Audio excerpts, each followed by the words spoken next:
Here's what I wish somebody told me about blogging before I started my website. Do you ever wish you can go back to when you started your blog or business or any sort of project or endeavor and use the knowledge that you have now to get started?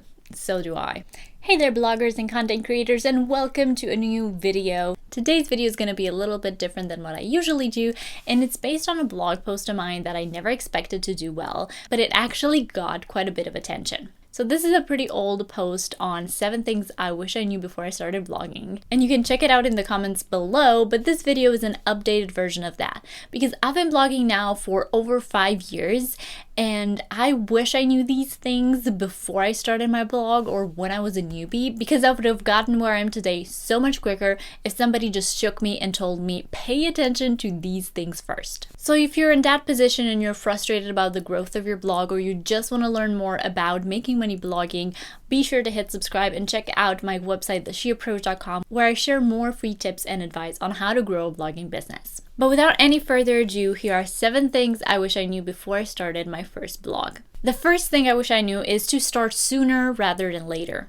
Don't wait to launch your website until you know everything there is to know about blogging and you've done research for months. You'll learn a lot more by just implementing, starting, and testing things out on your own skin. Here's the deal. I see it in coaching clients and people who come up to me asking me blogging questions all the time. They like to do their research first, and there's nothing wrong if you're one of those people. But here's the thing. If you're just gonna spend months and months researching something that you can't fully comprehend until you're in the middle of doing it and blogging, then you're going to be wasting months that could have been better used at building your blog. Because in this case, done is better than perfect. And a live blog can do so much more for you than a blog that's just set in under construction for months. Not to mention that it can take months for Google to trust your website and index it in the first place, because they're quite skeptical of new blogs until you've been blogging for 6 months to a year. If you just launch your blog now, and even if it's not perfect, it's live, it has content, you're working on it, by the time you're fully ready and you have everything there and your blog is closer to what your vision for it was, Google will already start trusting you and sending you traffic. And if you're a blogger, trust me, you want Google's attention and you want Google's trust. So my advice for you and my advice for myself before I get started is to launch now and figure the rest as you go. Just get your blog to be live, even if it has 2 blog posts on there and you're still working out the kinks. If that's you and you're in the launching stages of your blog and you also like to have a little research or know what you're getting yourself into, I actually have a totally free course that you can enroll in on how to start a money-making blog. This will give you the foundations of what it takes to build a blog that's actually successful, plus the stepping stones to just get you started. In other words, take action. The second thing I wish I knew before I started my blog is that blogs are not actually about us. They're about our audiences. I know, shocker. When I first started my blog, The She Approach, it was meant to be a lifestyle blog incorporating things I do and how I do it. My approach to life, my approach to university, my approach to dog training. I used to write about everything that was of interest to me at the time, from recipes that I had no business blogging about, trust me, to dog training or dog tips or raising a puppy because I had a puppy at the time, who is now an adorable dog, by the way. Then I wrote about trips I took, productivity, business, social media. I was all over the place because I was trying to incorporate all the things that I was passionate about, thinking that's what a blog is, right? Turns out diary blogging is dead and has been for a couple of years already. People don't consume blogs in the same way, and especially if you want to make money with it, that's just not a strategic approach. There are only a few of those blogs that are actually successful or doing well. Those are the type of blogs owned by people who already have a following. In other words, celebrities, potentially influencers. If people already have a vested interest in you and your life and your lifestyle, then you're free to start a lifestyle blog. But for the rest of us, your blog has to be about your audience, about your knowledge, about your skill. Your content has to actually be helpful or entertaining or educational. It wasn't until that clicked for me that I actually started to see real growth in my blog, because I started focusing my articles and my content around topics that could actually help people and things that people are actually searching for online. So research your audience and create helpful content from the get-go. And once you do that, you're totally free to incorporate your stories, your experience, your stories into it. That is what will set you apart, but don't make those the main focus of your articles. The third thing I wish I knew before I started my blog is to get to 100 live quality blog posts as soon as possible.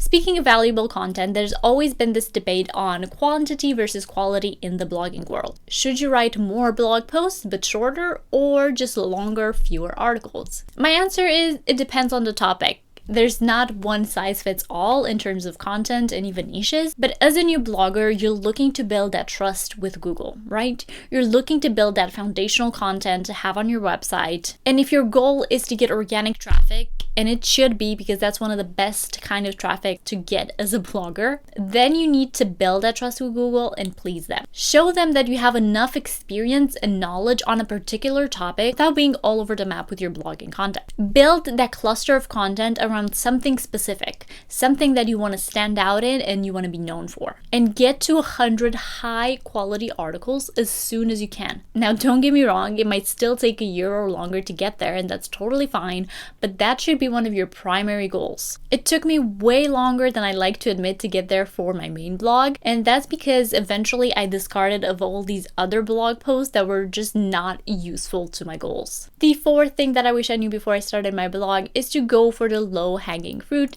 when it comes to keywords or topic selection and writing articles that will rank in Google. Out of these 100 articles that you're writing, some of them might be cornerstone content. In other words, they might be more broader, more fundamental articles that introduce people to a broader topic. But if you want easy traffic, learn how to do keyword research and then go for the low competition keywords. I actually have a whole video on this that you can check out on how to brainstorm SEO friendly blog post ideas for new bloggers. But let me give you an example. Instead of writing a blog post on how to decorate a bookshelf, which is pretty broad, write an article on how to decorate a bookshelf without looking cluttered, or how to decorate open shelves in a living room. The more specific you get, the less competition there will be for that article. Again, not every single blog post has to be that specific, but you need to mix in a few of these in there if you want to have any chance of ranking in Google in your first year as a blogger. And I really wish I knew this in my first few years of blogging, because I kept going over topics that were quite popular and that were getting traction for my competitors without realizing that they've been blogging for much longer. They have that trust established with Google that I don't already have. With my pet blog, however, I took a totally different direction and went for those low-hanging fruit, and I managed to match and overtake my organic traffic for my main blog that, again, is 5 years old, is quite established, has loads of backlinks and authority with Google, for a blog that has a DA of under 10 that I've started less than a year ago and has under 30 articles. So I'm not saying it's impossible, but you have to be strategic with it. The fifth thing that I wish I knew before I started blogging, or I wish I knew how to do better, is to get comfortable with selling. As bloggers and content creators, we give out so much content for free. And what I wish I would have done a lot sooner in my blogging journey is get more comfortable with selling and promoting my blog offers or my services, or even promoting my blog in general. When I first launched, I was even ashamed to tell my family and friends that I had a blog. Then once I got over that hurdle, I didn't want to promote it too much on social media because I didn't want to be annoying. I didn't want to come across as promotional or pushy or anything like that. But here's the trick. Blogging is not a if you build it, they will come kind of scenario. You have to put the work in to get people to your blog, and you have to be quite promotional to do it. And that's totally fine because what you're offering in exchange is quite helpful content. The trick is to do it and promote your blog in places where your target audience hangs out. So if you blog about makeup, your family WhatsApp chat might not be the best place to promote your blog, but a beauty community online might. And of course, if you have plans to actually make money from your blog, you have to get really good at selling, and you have to do it fast. Whether it's an affiliate product or offer that you really love and believe in, or something that you've created that you know is going to be super helpful, you have to be able to stand behind it. People used to have to pay to get access to recipes in the form of cookbooks.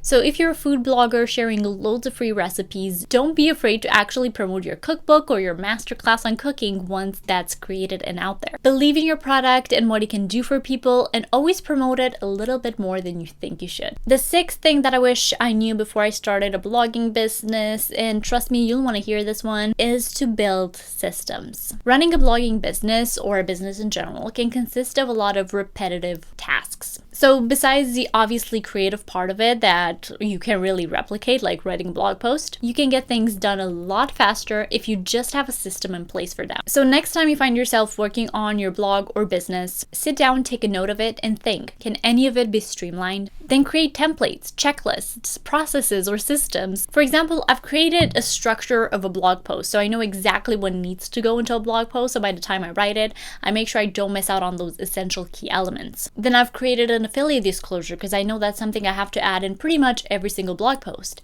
Now, instead of having to come up with it from scratch, I can just copy paste it. Then I have an entire checklist on what to do to get an article SEO optimized and then get it ready for publishing, including a few things that I need to do every time I publish a new post. And I even have a Canva template for my featured image. So instead of having to format it and make sure it's the same size, I drop it in there and I save it. Anything that makes your life easier, make sure you have a system for it. I wish I had these things in place when I first started my business because it would have saved me so much time. And when I finally got these set in stone and I grew my blog to a place where I can hire a VA and outsource some of these tasks, those systems were so helpful because I could just hand them out and be like, this is how I like things done.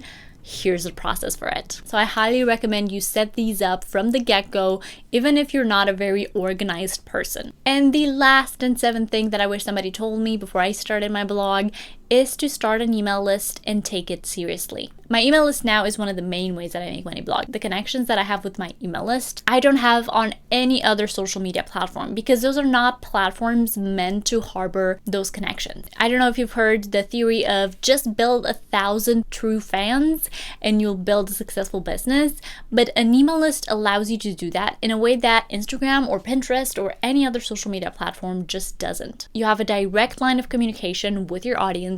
You can nurture them. You can offer so much value over email that you couldn't in an Instagram post. And once you do that, don't be afraid to ask for the sale. And a lot of people underestimate an email list because they don't think of themselves as marketers. They just think they're bloggers. Why do you need an email list when you have a social media platform?